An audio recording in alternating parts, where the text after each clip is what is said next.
It's 5:31 on July 30th, 2018 for the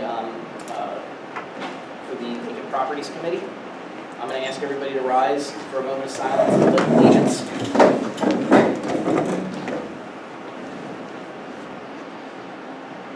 I pledge allegiance to the flag of the United States of America and to the republic for which it stands, one nation, under God, indivisible, with liberty and justice for all.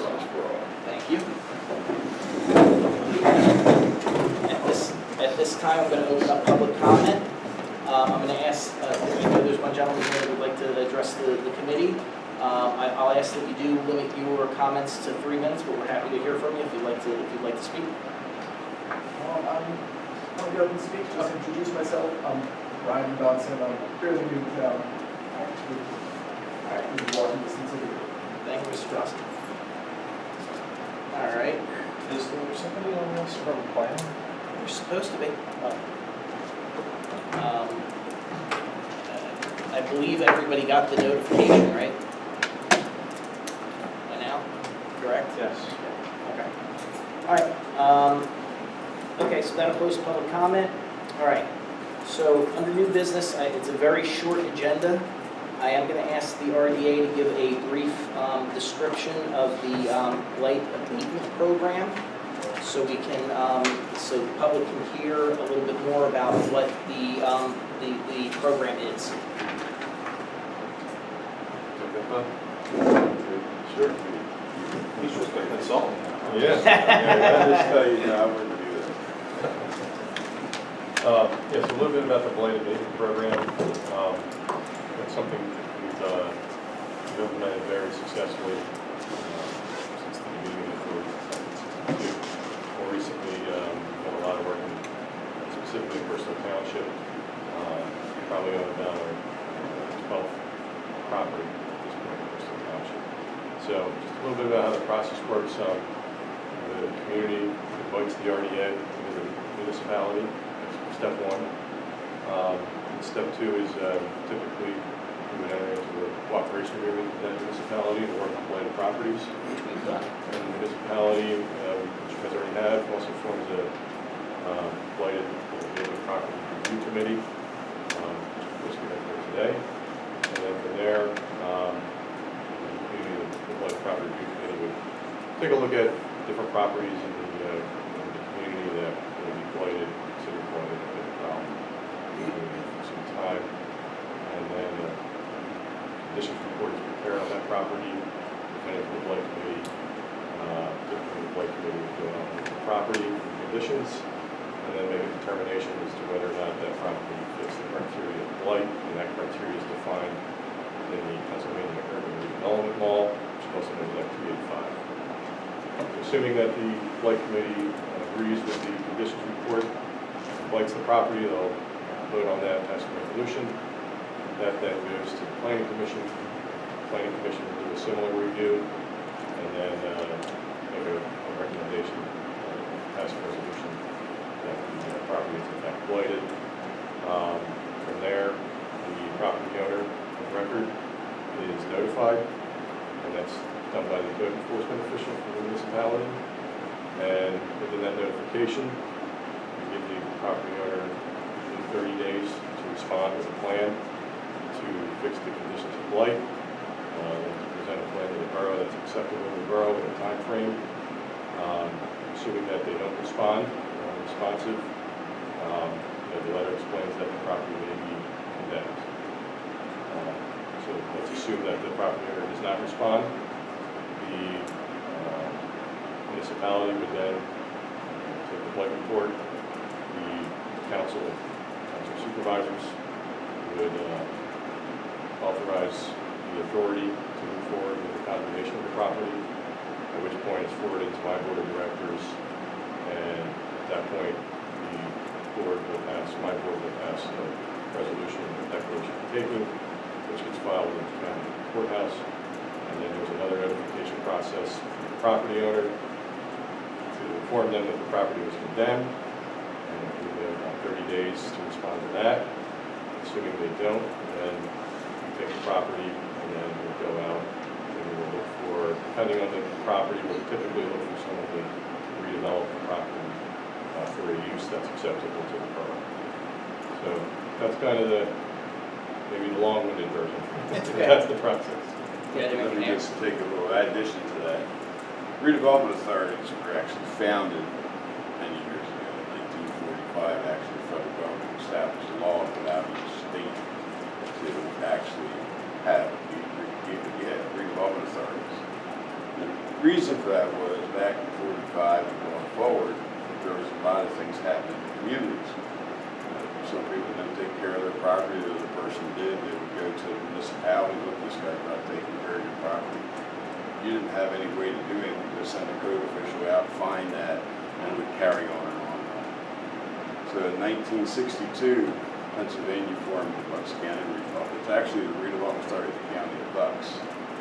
And that was formed to get rid of blight throughout the county. I started in 1993, and we certainly cleaned up many dozens and dozens of blighted properties that are now back on the tax rolls.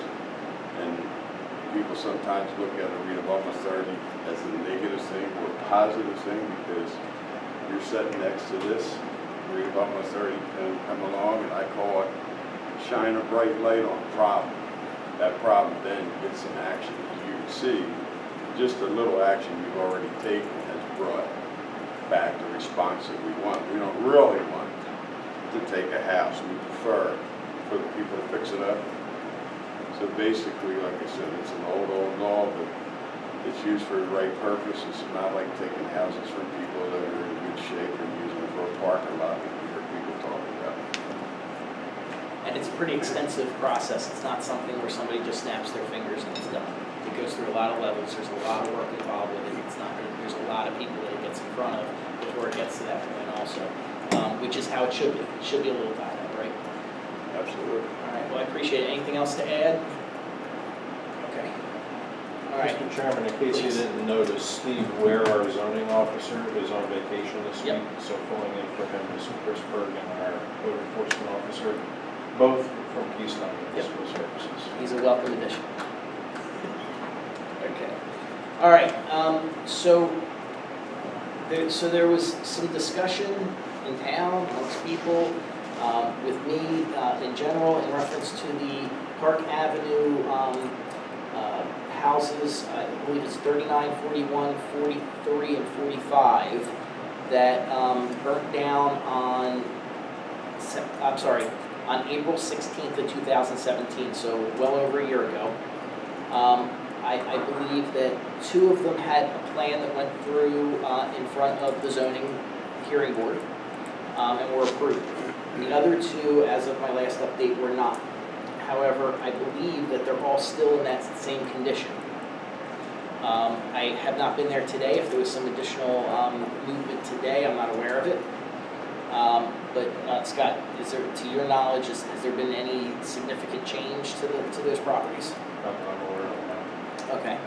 So what I'll do is I'll pass these around, Mr. Mayor.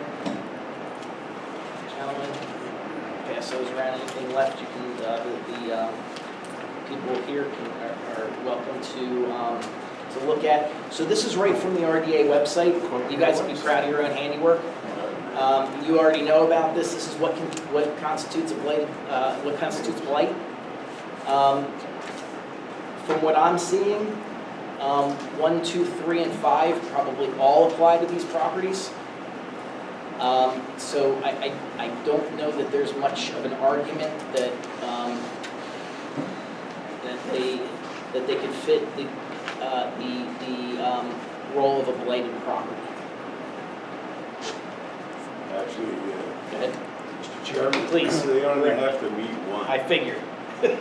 So these properties are well blighted. I mean, we don't usually, just one doesn't Yes. happen that often. Yes. More than one. I think the other thing you got to take into consideration, most homeowners carry some type of insurance. Yep.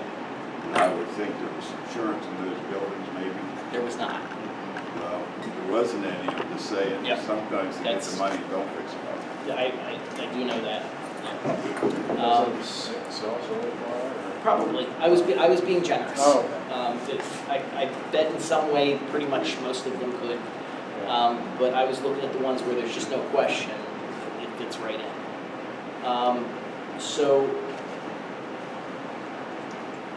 Have we seen plans yet for the two that were? 39 and 41 are already approved, they're ready to put foundations. Right. Because I know they spent significant time and money going through the zoning hearing Yep. board process and are represented by legal counsel and have been fairly aggressive. and I actually was at that zoning hearing board meeting, and it seemed like a really good plan, actually. They were really nice looking houses. So, that would keep us from moving forward with any action, right? Because we have a plan in place. But I think we would still want to, in fairness, because they're still blighted, blight all 4 properties. In reality, until it's not blighted anymore, I believe I would want to make sure that we're consistent with what we're considering blighted. I don't think that any action will take place because they already have a plan, and as long as they stay on track, there shouldn't be any issues, correct? You know, not to be taken, cure to blight, you have to show up to the community with a set of plans sealed by an engineer and have approvals. I think that guy has approved. He does. His property has cured the blight. Okay. As long as you're comfortable, he's gonna start on the job and do it. Yeah, he's on the rain delay right now. You can always come back to the table a month from now, 2 months from now, reasonable time is gone and nothing's happened. I don't think you should blight it. Fair enough. I think that recommendation. Okay, so then I would like to then talk about, I think it's 45 and 43. They are the two that haven't had movement. We don't have any plans on those. We haven't heard from anything. That's just trash. Yeah. And I know there was some conversations about 3 weeks ago-ish. Is that accurate? We've made numerous attempts to communicate with the owner of record of the property. The only person we've had good communication with has been a relative of his. I'm not sure of the relationship, it's a family member. She's told us that they do want to sell the properties, but to my knowledge, no action has been taken since, and I've heard nothing more about it since. Are they listed with the real estate agent? I don't believe they are, no. Actually, I believe she was going to attempt to contact the builder who bought the other two to try to work something out, but I heard from that builder that he had contacted them way back in the beginning of starting his process, and they were not able to come to any terms. So I don't know if there's still hope for that to work out or not. And by blighting it, it doesn't stop that from happening. It just gives them some timelines. Right. Ultimately, All right. So does this require a motion to blight or? Yep. Okay. Somebody want to make that motion? I'll make the motion to blight the property 45 and 43 as for being a blighted condition of traffic hazard and actually deteriorating for the town next to it. Can I get a second? I'll second. All in favor? Aye. All opposed?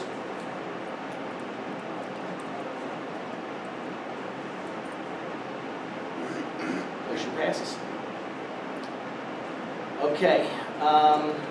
So who prepares the conditions report, if I can ask? Is that going to be Steve, our zoning officer? That was my question. Who Okay. actually does that? Do you guys prepare that? We will do that unless. I know you guys had a template that I think you shared with Yes. them, but Yeah, we can do that, but if you have someone in-house that can do it, it's your call. But we can, We do. More than happy to. Yeah. how small is the charge? That was my second. Less than $5,000 and more than one. What's that? Less than Don't I get the- 5,000 and more than Hey, I just 1,000. gave you- I know. That's why. Usually it's probably gonna take, if they do this white books, by the time you do everything, you're probably talking a couple $1,000 Each? No, for the two properties. We're not gonna make two for you, we'll just do it together. So what's It's the? the same report, just change Same the address report, of the second I one. Yeah. How many hours do you think it takes to put it together though? Honestly, if somebody was just sitting down doing it. Well, it probably takes somebody just sitting down, do it 4 or 5 hours, but Okay. Jeff can sit down and do it without an hour and a half. But that gives you a kind of a concept at the rate if we were to pay a Keystone to do it. Well, what's the committee's pleasure? Do you want the RDA to do it and bill us for that, or shall we have Keystone prepare it in-house? How confident are you that Keystone can prepare it properly? I mean, we have the template. I feel, I'm okay with it. I'm sure Steve Ware can handle it. In fact, I think he's done them before, so, Unless there's anybody that's opposed to that, except you guys. they have a vested interest. Actually, they probably prefer we do it, Probably. but will you bring You're gonna do more to and more of Steve? it's better to prepare it in-house.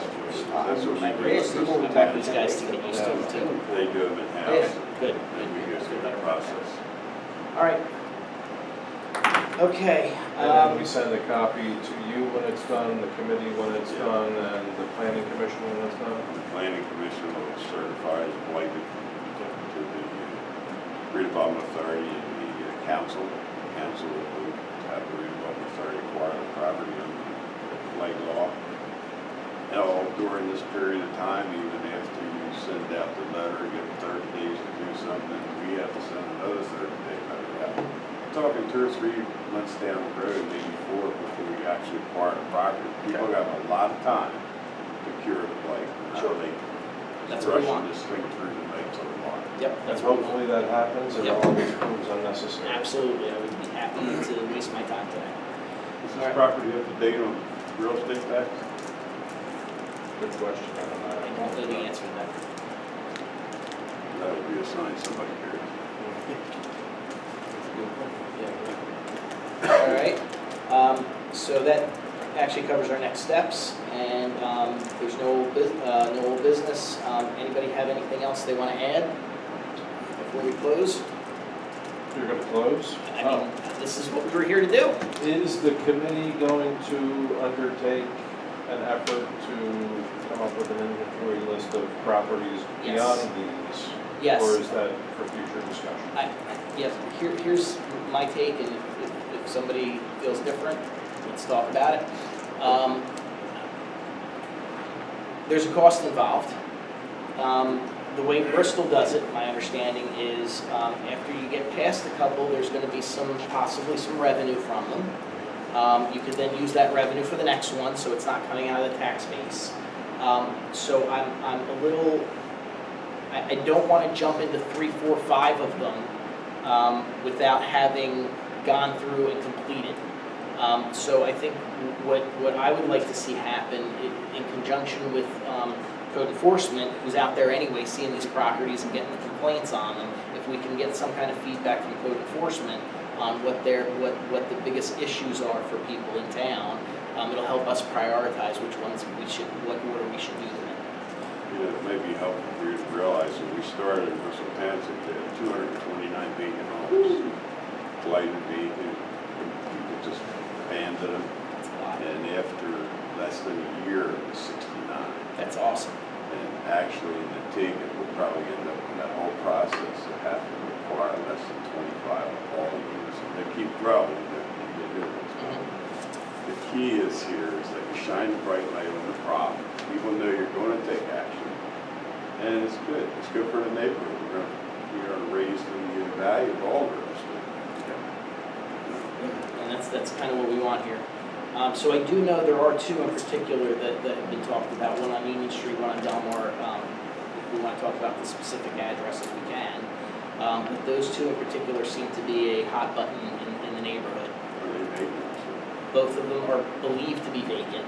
I can't tell you for sure, I'm not poking my head in people's windows, but again, that's why we kind of need code enforcement to get out there and let us know what's going on with them. Because I wouldn't want to just take somebody's word that, oh, yeah, that house is vacant without knowing for sure.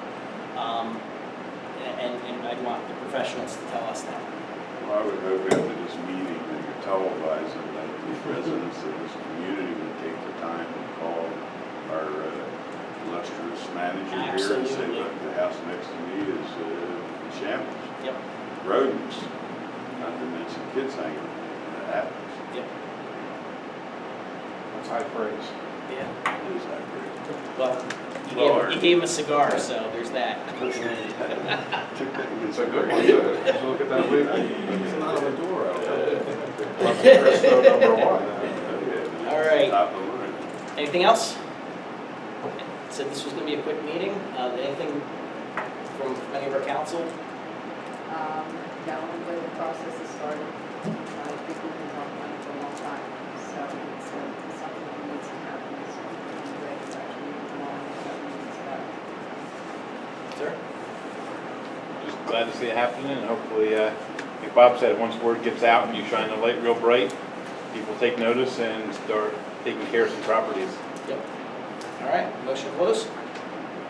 Make a motion to close the meeting. All in favor? Second? Second. All in favor? Aye. Always up to the bosses. Thanks, guys.